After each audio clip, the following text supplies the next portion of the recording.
उसके शटर लगा दी गई है, लेकिन मेरे ऊपर तो केस नहीं है कोई। कोशिश होगी कि लगा दिया जाए कोई ना कोई केस, मगर मैं रब से चाहूँ कि 76 का ना लगाएं, मैं माफी चाहूँ बस। हाँ, मुझे अंदेशा है ऐसे ऐसे केसों में संलिप्त करते हैं लोगों को। इन जालिमों को जवाब देना पड़ेगा, निकलना पड़ेगा संविधान के तहत। मैं अपनी बात को खत्म करता हूँ। तमाम मीडिया और मेवात, हिंदुस्तान और विदेशों की जनता जितनी भी देख रही है, क्योंकि मेरा भाई मोहम्मद नासिर, मोहम्मद जुनैद दोनों को दफना दिया गया और इसका पति ताली बजवा रहा है, बड़े आराम से ताली बजवा रहा है। ऐसे समझो जैसे इसकी कहीं किसी शादी में आया हो, कहीं इसने करोड़ 2 करोड़ का दान कर दिया हो। तो इसलिए मैं कहना चाहता हूं मेरे भाइयों, इनसे बच के रहो। ये ठेकेदार हैं और धोखेबाज हैं, क्योंकि ये जादू दिखाते हैं कि अगर तुमने कांग्रेस को वोट न दिया तो भाजपा जीत जाएगी। तुमने कौन सा एहसान कर दिया? तुम्हारे ही तो राज में हम ज्यादा मारे जा रहे हैं।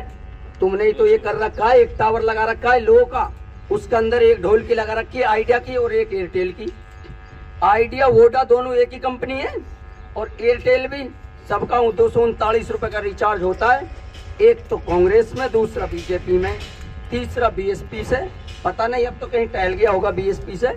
उसका दबाव आ रहा है कि अगर मुझे इलेक्शन लड़ना है लोकसभा का, मेरी बहन माफ करना, तूने केस को सोल्व नहीं कराया तो वोट नहीं मिलेगी मोनू मानेसर से। ये पक्के आतंकवादी हैं, ये समर्थन कर रहे हैं उनका।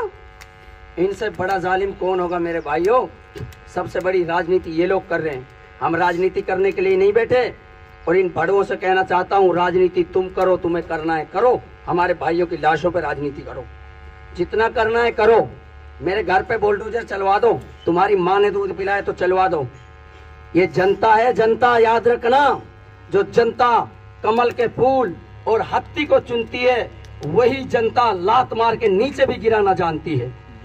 क्योंकि जनता अपने आराम के लिए चुनती, इसलिए नहीं चुनती कि तुम्हारे जो मेवात विकास बोर्ड का पैसा है उसको खा जाओ, और जो पैसा आता है कब्रिस्तान की बाउंड्री का, गांव के पानी के जोहड़ का, तालाब का, और गांव में पानी जो पीने के लिए नहीं है उसके नल लगवाने का पैसा आता है, उसको सारे को खा जाओ, और फिर जब कोई मौत हो जाए तो वहां तालियां बजवा दो।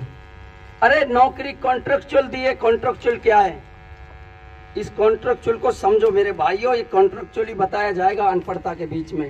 स्कूलों का कल मैंने रिकॉर्ड देखा है, निकलवाया है सचिवालय से। स्कूलों का रिकॉर्ड देखा है। पैसे जहां स्कूल है ना कामा विधानसभा में, उसके पैसे रिजेक्ट कराए जा रहे हैं कि इन पैसों को रिजेक्ट कराया जाए, ताकि मेव कौम के स्कूल न बने और ये न पढ़े। इनको दिख गए ना कि जब एक मुल्ला जी खड़ा होकर सवाल कर सकता है, जब डॉक्टर से इंजीनियर बनेंगे तो फिर सवाल करना कैसे मुश्किल होगा। क्योंकि पढ़ा लिखा जो तालिब इल्म होता है ना, वो हर किसी के गिरेबान में आंख डाल के बात करना जानता है। इसलिए डर हो गया, दहशत हो गई इन लोगों को। तो इसी के साथ में मैं अपनी बात को खत्म करता हूँ। तो सोच रहे थे अपने आकाओं को नाराज न होने दें, और तुम्हारे गुलामों ने सोचा कि ये हमारे छोटे छोटे आका नाराज हो जाएंगे। अरे याद रखना, कब्र में किसका जवाब दोगे? मन रब्बू का, मन नबीयू का, मन दीनू का। क्या कहोगे? विकास के लिए 2 करोड़ आया। मन नबीयू का जवाब आएगा तो क्या कहोगे? गहलोत की सरकार थी है। मन दीनू का नंबर आएगा तो क्या कहोगे? हम तो कांग्रेस थे, हत्ती छाप वाले। अरे बेशरमो, याद रखो ये काम नहीं आएगा। मन नबीयू का, तेरा नबी कौन है सवाल होगा तो क्या कहेगा? सरकार से कामा जो पहाड़ी के विकास के लिए पैसे दिए गए सारे खा गया।